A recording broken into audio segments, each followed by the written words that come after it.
Samsung's not content to just be a market leader when it comes to smartphones, and the manufacturer would love it if you bought into its whole mobile ecosystem of products, including things like smartwatches, fitness trackers, panoramic cameras, Bluetooth earbuds, and even virtual reality headsets.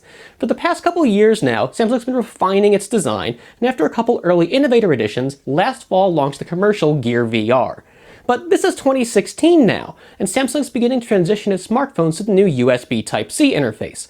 That means the new Galaxy Note 7 won't play nicely with last year's Gear VR. And rather than releasing some sort of cumbersome adapter, Samsung's elected to just fully upgrade the Gear VR, improving field of view and comfort in the process. I'm Stephen Shank with Phone Arena, bringing you a review of the new 2016 Samsung Gear VR.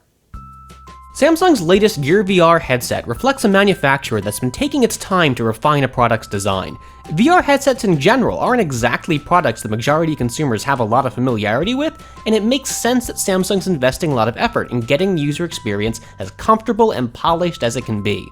After two Gear VR Innovator Editions, we got last year's commercial Gear VR, supporting the Note 5, Galaxy S6, S6 Edge, S6 Edge Plus, and this year's Galaxy S7 and S7 Edge. The new Gear VR supports all the same phones as last year's headset, while adding support for the new Galaxy Note 7 and its USB Type-C interface. The headset itself largely looks like last year's model, while shifting its color palette from black and white to black and dark blue, and it's a pretty attractive change. Samsung's updated the padding bordering the headset's eyepieces, and by lengthening the straps used to secure the Gear VR to users' heads, the new unit should more comfortably accommodate a variety of head sizes. The whole thing, even with a big phone like the Note 7 locked in place, is comfortably lightweight, and once adjusted, the straps hold the Gear VR snugly in place. Our only complaint is that no matter how much we adjusted the fit, there always seemed to be a little nose pinching going on, with just enough pressure on our nose to make us feel like we were congested. Unfortunately, the nose padding isn't adjustable independently of the rest of the eyepiece, so we just had to live with it. Samsung updates the controls on the new Gear VR with a flat touchpad, ditching the crossed groove of last year's model, while also adding a new hardware button to jump back to the Oculus Home launcher. The new touchpad largely works well, though we occasionally ran into spots where it momentarily stopped responding to our touch.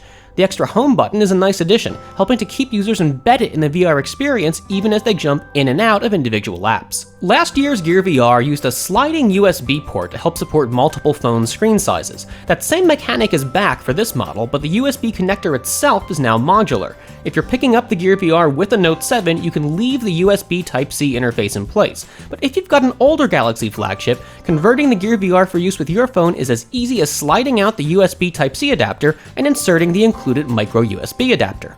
Those USB Type-C upgrades continue around on the Gear VR's bottom side, where its auxiliary USB port evolves from micro USB to USB Type-C.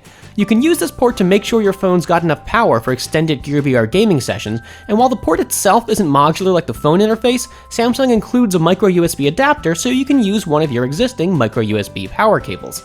Finally, Samsung's Gear VR hardware updates conclude with an expanded field of view for the headset's lenses, helping to improve immersion by widening your view from 96 degrees to 101 degrees. Once you've got the Gear VR software installed and you've set up an Oculus account, diving into virtual worlds is as easy as popping your Galaxy phone into the Gear VR headset. It automatically pulls up the Oculus Home launcher and, using the Gear VR's proximity sensor, waits for you to slip the headset on to get things started. The interface uses a combination of look to point and swiping on the touchpad to scroll, with touchpad taps your primary form of confirming inputs. Since last year, the amount of available VR content has really taken off, both in the form of interactive apps and games, and pre-recorded 360-degree videos, both of the 3D and non-3D variety.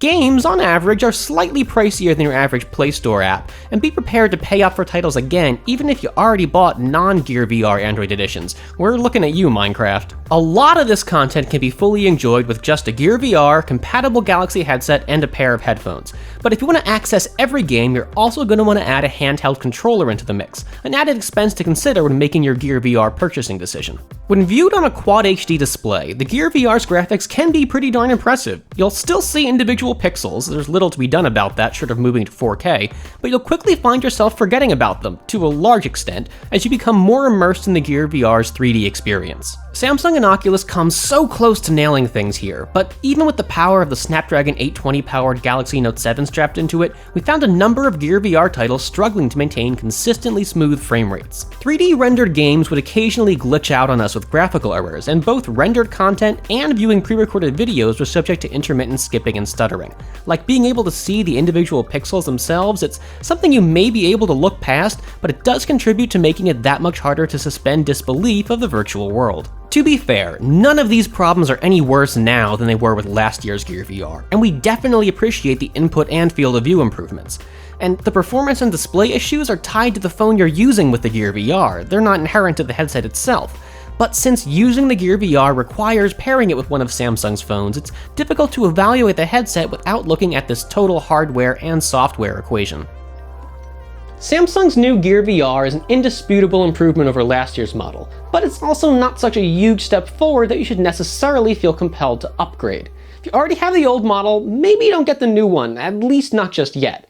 After all, we know Samsung has a habit of giving the Gear VR away as a promo offer, and while it hasn't done that yet with the Note 7, who knows what the Galaxy S8 will bring. We've also got to consider the upcoming arrival of Google Daydream, which threatens to turn on its head Android-based VR as we know it. For these reasons, you might want to hold off on the new Gear VR. But if you want the absolutely best smartphone-based VR experience you can get right now, and you own or are planning to pick up a compatible Galaxy flagship, you're almost certain to have a lot of fun with the new Samsung Gear VR. I'm Stephen Shank with Phone Arena. Thanks for watching, and be sure to subscribe to check out even more mobile tech coverage.